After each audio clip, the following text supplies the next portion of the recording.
Hello everyone, we are doing the chapter number 13, Organisms and Populations. This video is a part 3 of the chapter, class 12th, Biology. In this video, we are going to cover the topics populations attributes and population growth. So first of all, let us see what is population. ये बिल्कुल beginning में भी बताया था मैंने कि population जो है एक इंडिविजुअल का ग्रुप है, एक पर्टिकुलर स्पीशीज़ का ग्रुप है। स्पीशीज़ क्या होती हैं? जो आपस में इंटरब्रीड कर सकती हैं। ओके, तो एक स्पीशीज़ के जो ग्रुप ऑफ इंडिविजुअल हैं, एक एरिया में जो रहते हैं, जो आपस में compete भी करते हैं सिमिलर रिसोर्सेज के लिए, आपस में रिप्रोड्यूस भी करते हैं, they form the population of that particular species in that particular area at a particular time. Particular area, particular time, particular species का नंबर, ये टर्मिनोलॉजी आप याद रखिए। एग्जाम्पल के तौर पर इसमें दिया हुआ है कॉर्मोरेंट्स इन अ वेटलैंड, उनकी पॉपुलेशन अगर आप देखना चाहते हैं उनका नंबर कितना है। Rats in an abundant dwelling, teakwood trees in a forest track, bacteria in a cultural plate and lotus plants in a pond is a population which is found. Suppose lotus के बारे में बात करते हैं, pond के अंदर कितने, इस पॉन्ड के अंदर इस समय में कितने लोटस हैं। पॉपुलेशन इकोलॉजी बहुत ही इम्पॉर्टेंट एरिया है क्योंकि ये लिंक करती है to the population genetics and evolution को भी। जेनेटिक्स के बारे में भी हम स्टडी करते हैं, इससे इवोल्यूशन के बारे में भी पता चलता है हमें। तो population ecology is an important area of ecology as it links ecology to population genetics and evolution. मैंने यहाँ बिल्कुल टर्मिनोलॉजी क्लियर लिखा हुआ है, सेम स्पीशीज़ के इंडिविजुअल्स होने चाहिए तभी उसकी पॉपुलेशन, तभी वो एक पॉपुलेशन के अंदर आएंगे। Let us see what are the various population attributes जो कैरेक्टर्स ओनली पॉपुलेशन में हैं, एक ऑर्गेनिज्म में नहीं हैं। बर्थ रेट, ऑर्गेनिज्म में बर्थ होता है, पॉपुलेशन में बर्थ रेट होता है। डेथ रेट, ऑर्गेनिज्म में डेथ होती है और पॉपुलेशन के अंदर डेथ रेट्स होती हैं। सेक्स रेशो, ऑर्गेनिज्म में सेक्स होता है मेल फीमेल, यहाँ पर सेक्स रेशोज़ होती हैं। Then age pyramid and lastly the population density. अब हम इन सारे एट्रीब्यूट्स को वन बाय वन पढ़ेंगे। First of all, what is birth rate? It refers to per capita birth, per capita birth। ध्यान रखिए ये term per capita birth। For example, इस तुम्हारी NCERT की बुक में एग्ज़ाम्पल दिया हुआ है कि अगर किसी पॉन्ड के अंदर एक साल में 20 लोटस हैं और वो 8 नए लोटस वहाँ पर और ऐड हो जाते हैं, तो आज की डेट में करंट पॉपुलेशन कितना हो गया? 28। तो बर्थ रेट क्या हुआ? 8 जितने प्लांट्स न्यू रिप्रोड्यूस हुए डिवाइडेड बाय जो बिल्कुल बिगनिंग में थे, divided by 20 which is equal to 0.4।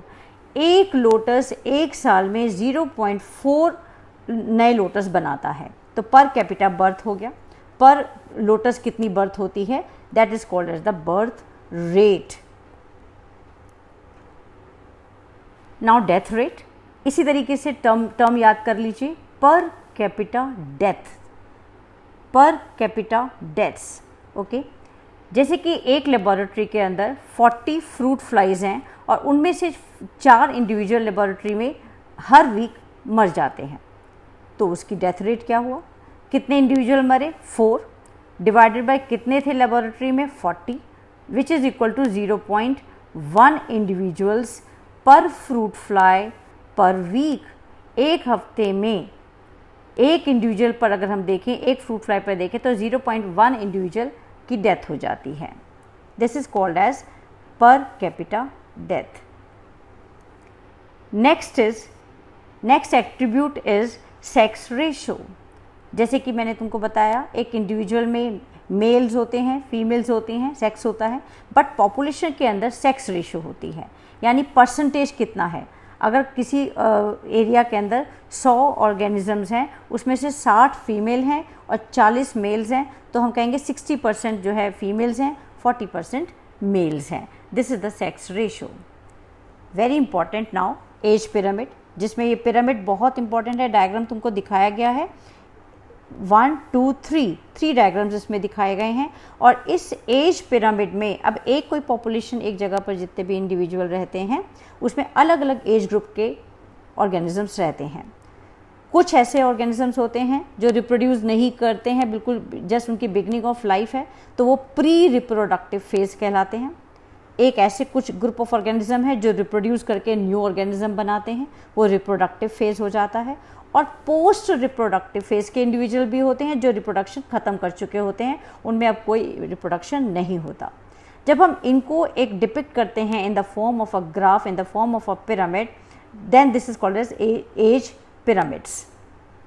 First pyramid देखिए, इसमें येलो कलर जो है वो प्री रिप्रोडक्टिव ऑर्गेनिजम्स हैं जो अभी रिप्रोड्यूस करना शुरू नहीं किया, बहुत छोटे हैं।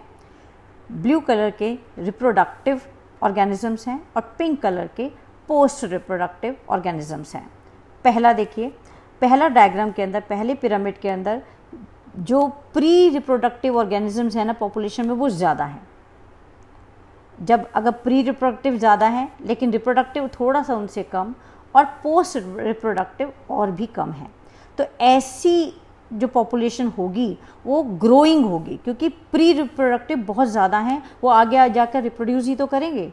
तो ये इस तरह का जो पिरामिड अगर हमको दिखाई दे जाता है, अगर नीचे कुछ भी नहीं लिखा हो, ये ग्राफ बना हुआ हो और साइड में लिखा हुआ हो प्री और रिप्रोडक्टिव एंड पोस्ट, तो आपको ये बता देना है कि it is a growing type of population. Second graph देखिए, जिसमें प्री रिप्रोडक्टिव एंड रिप्रोडक्टिव रफली दोनों बराबर हैं। जितने रिप्रोडक्टिव हैं उतने ही प्री रिप्रोडक्टिव हैं, तो यानी जब प्री रिप्रोडक्टिव बड़े होंगे तो उतने कोई देयर इज़ नो चेंज, तो पॉपुलेशन में बिल्कुल स्टेबिलिटी होगी, कोई पॉपुलेशन बढ़ेगी नहीं। तो this is the stable type of population. This graph shows the population is stable. And तीसरा बहुत इंपॉर्टेंट है, ये तो बहुत ही डिफ़िकल्ट है। इसमें क्या है कि प्री रिप्रोडक्टिव फेज़ कम है, यानी बच्चे कम हैं, बहुत कम बच्चे हैं, और रिप्रोडक्टिव थोड़ा ज़्यादा है, और पोस्ट रिप्रोडक्टिव में बहुत ज़्यादा डिफरेंस नहीं है। ओके, सो दिस टाइप अगर ऐसी किसी भी कंट्री में पॉपुलेशन का ग्राफ आ जाए तो वो ये शो करता है कि population is declining. Is it clear? So it is the structure obtained when the age distribution is plotted for the population. For human population, age pyramids generally show age distributions of mails and females in a combined diagram. इसके अंदर हमने ये distinguish नहीं किया कि mail कौन से हैं, फीमेल कौन से हैं, हमने टोटल पॉपुलेशन लिया है, pre reproductive, post reproductive and reproductive. Okay, now population density. Density मतलब कितनी घना, एक सपोज मेरे पास 2 प्लेट हैं, एक ही साइज़ की 2 प्लेट हैं, एक प्लेट में 6 कटोरियाँ रखी हुई हैं, एक प्लेट में 2 कटोरी रखी हुई हैं। किसके अंदर डेंसिटी ज़्यादा लग रही है, किसमें ज़्यादा है? एरिया दोनों का सेम है, कटोरियाँ किसमें ज़्यादा हैं? ए प्लेट में, तो फर्स्ट प्लेट की डेंसिटी ज़्यादा है। तो डेंसिटी इस वे में हम देखते हैं, it is the number of individuals of a species per unit area और वॉल्यूम। एक एरिया के अंदर या एक पर यूनिट एरिया और पर यूनिट वॉल्यूम में कितने इंडिविजुअल एक स्पीशीज़ के रहते हैं, that is called as population density. For example, Bharatpur sanctuary में जब साइबेरियन क्रेन्स आती हैं हर साल, तो वहाँ पर उनकी डेंसिटी कितनी है? It is less than 10। But एक पॉन्ड के अंदर अगर आप देखो, क्लैमिडोमोनास बने हुए हैं यहाँ पर कितने सारे, और इनकी डेंसिटी मिलियंस में होती है। थोड़े से एरिया में बहुत सारे क्लैमिडोमोनास आपको मिल सकते हैं।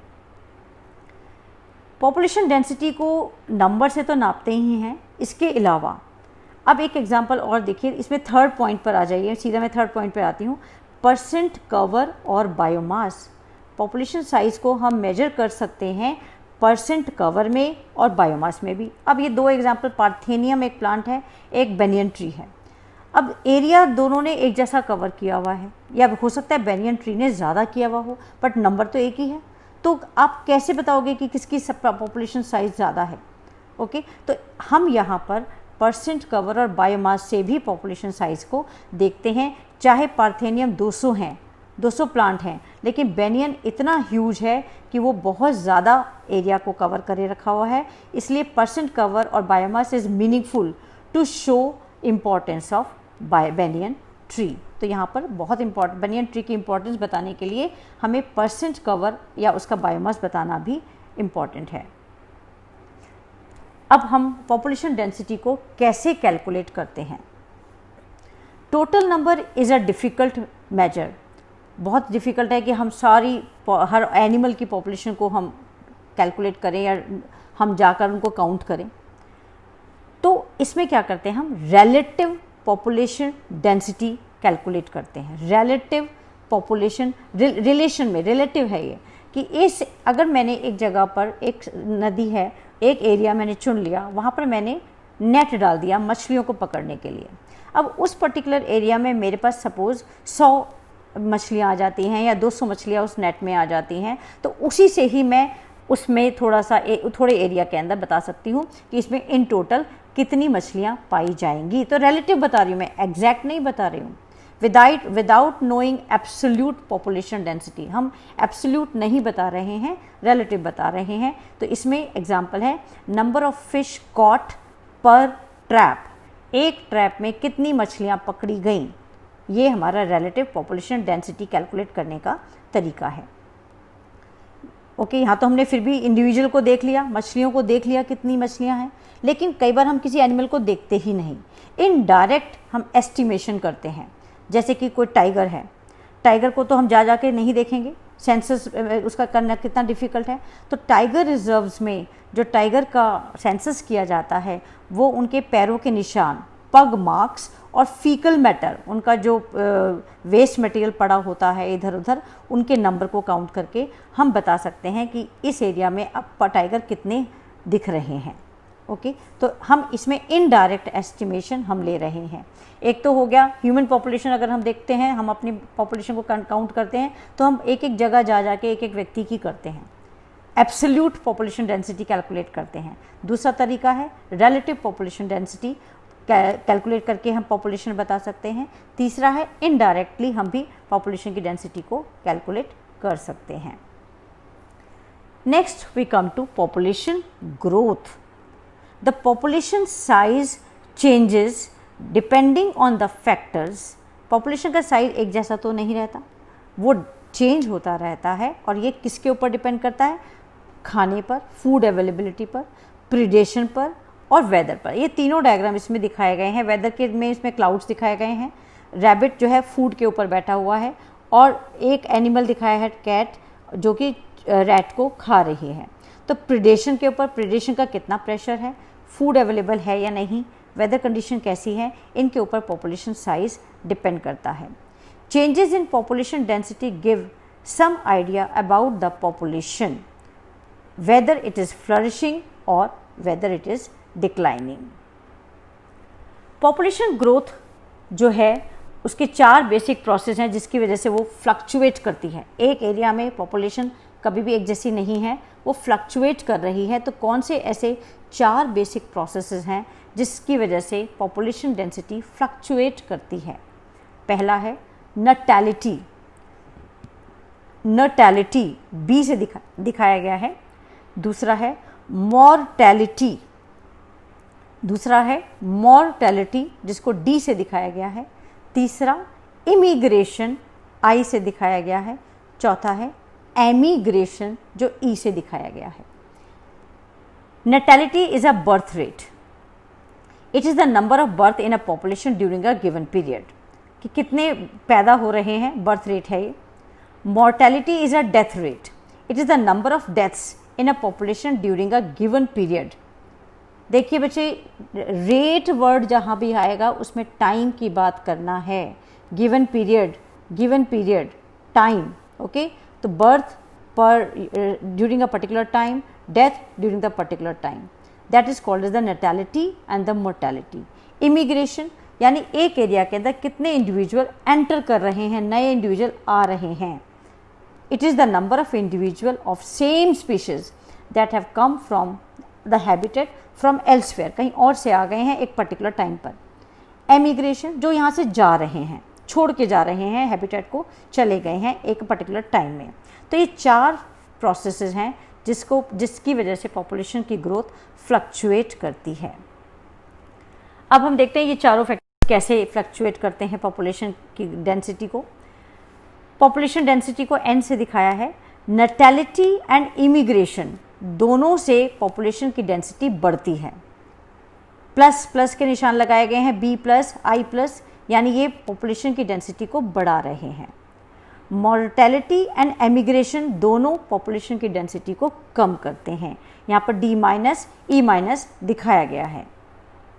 तो अब देखिए कि इसके लिए एक वो है, एक तुम्हारे पास एक इक्वेशन है इसको दिखाने के लिए, पॉपुलेशन की ग्रोथ को या पॉपुलेशन की डेंसिटी को दिखाने के लिए।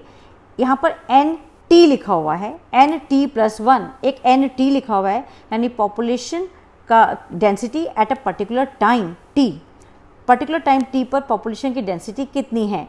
और NT+1 एक साल में या आफ्टर सम टाइम, T+1 का मतलब है कि कुछ देर के बाद कितनी हो गई है।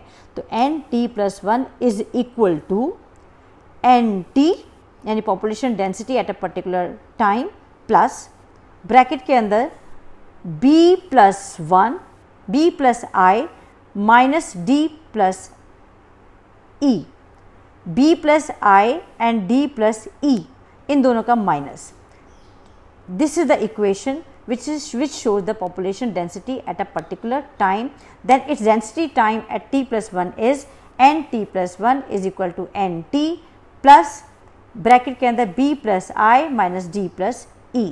अगर B+I ज़्यादा होगा, B+I ज़्यादा होगा तो पॉपुलेशन की डेंसिटी बढ़ेगी, और D+E ज़्यादा होगा तो पॉपुलेशन की डेंसिटी कम हो जाएगी। यानी डेथ और एमिग्रेशन अगर ज़्यादा है, डेथ ज़्यादा हो रही हैं, लोग निकल के भी जा रहे हैं, तो डेफिनेटली पॉपुलेशन की डेंसिटी कम हो रही है। और अगर बर्थ रेट ज़्यादा है और इमिग्रेशन भी ज़्यादा है तो पॉपुलेशन की डेंसिटी बढ़ जाएगी। Under normal conditions, births and deaths are important factors influencing the population density। ये एक बहुत इंपॉर्टेंट बात है कि इमिग्रेशन और एमिग्रेशन बहुत ज़्यादा इंपॉर्टेंट हमेशा नहीं होते। Birth and death rates are more important, which जो इन्फ्लुएंस करते हैं डेंसिटी को। इमिग्रेशन एंड एमिग्रेशन तब इम्पॉर्टेंट होते हैं जब अंडर स्पेशल कंडीशन, जब कोई नया हैबिटेट, नई कॉलोनी बन रही हो, तो तुम देखोगे कितने लोग, नई कॉलोनी है तो आए जा रहे हैं, इमिग्रेशन हो रहा है।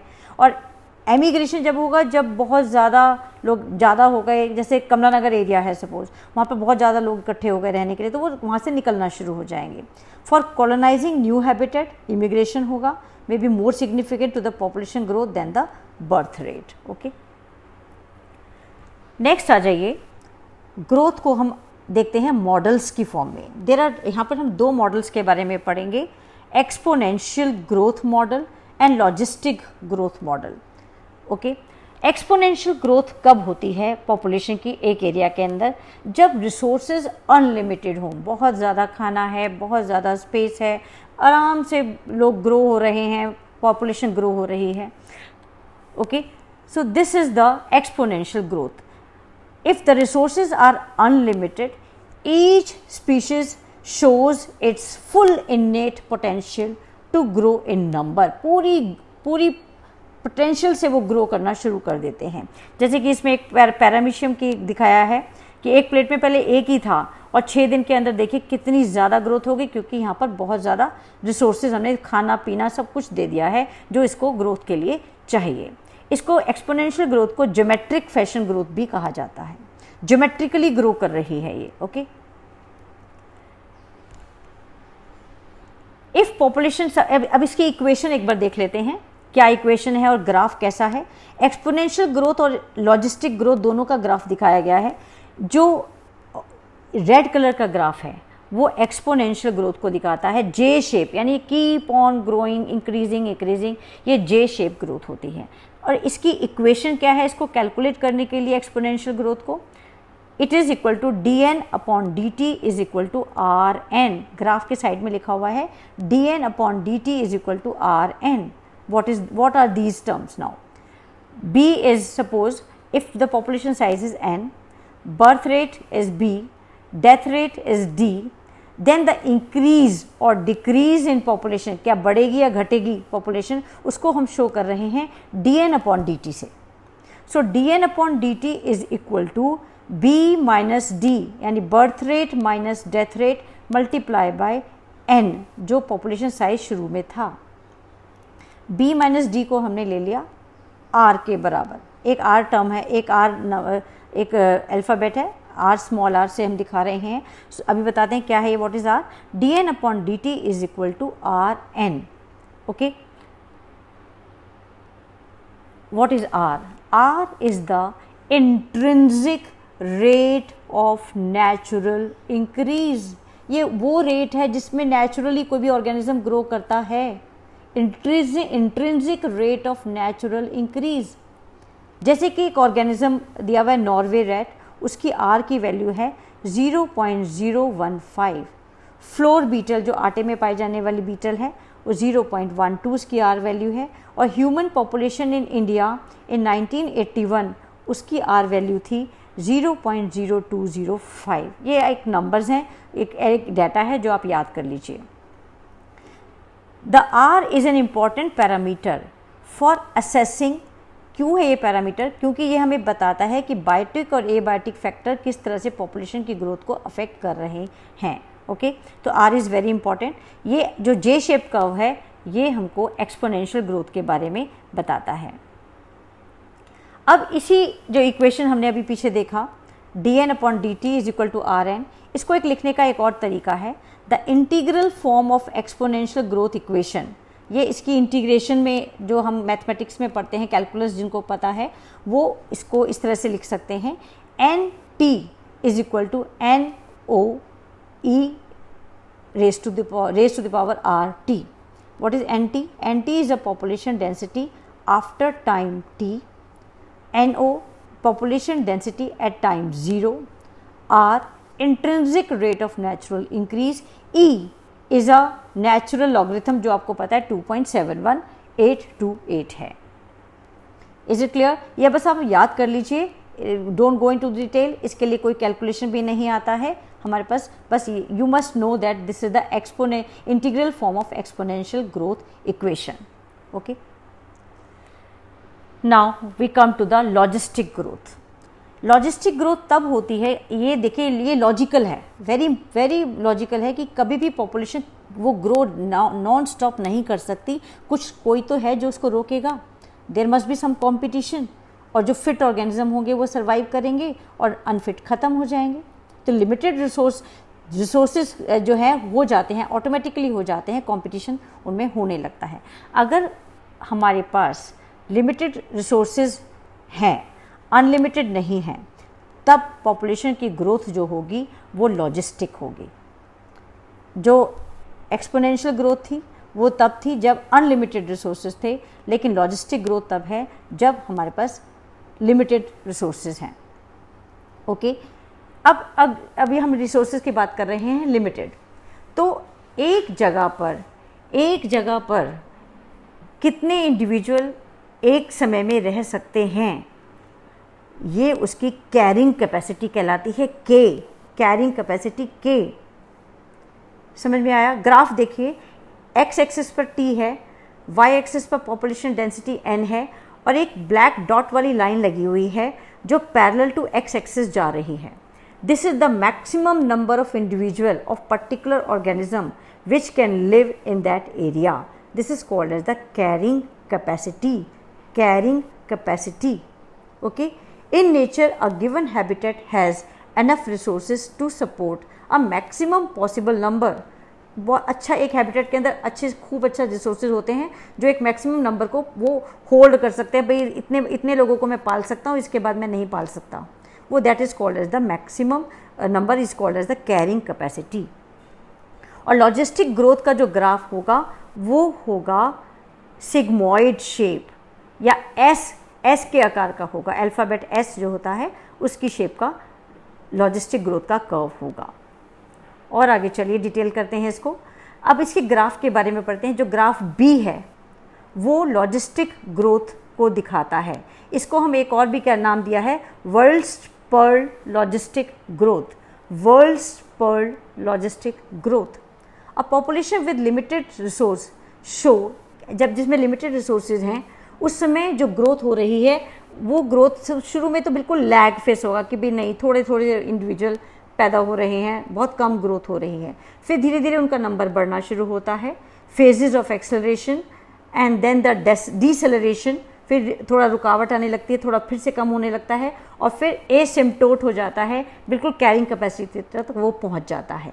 ठीक है, तो this is the graph of logistic growth. Worst पर लॉजिस्टिक ग्रोथ ये तब होता है जब रिसोर्सेज लिमिटेड होते हैं।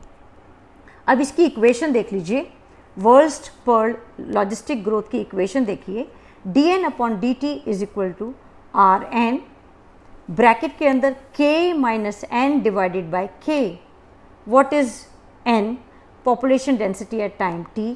What is r? Intrinsic rate of natural increase. What is k? Carrying capacity. Okay, for most animal population resources for growth are limited. So जो सबसे ज़्यादा रियलिस्टिक दोनों में से कौन सी ग्रोथ है? Logistic growth is the most realistic growth. Is it clear to you? So हमने इस चैप्टर के अंदर दो मेन टॉपिक्स पढ़ लिए हैं। ओके, अब नेक्स्ट वीडियो में आप रेस्ट ऑफ द चैप्टर आपको मिलेगा और इस वीडियो के नीचे जो बॉक्स है सजेशन बॉक्स के अंदर आपको एक टेस्ट मिलेगा जो वीडियो नंबर 2 में जो चैप्टर हमने कवर किए थे उससे रिलेटेड होगा। Okay, do them, do the question and check yourself how much you have learned. Clear?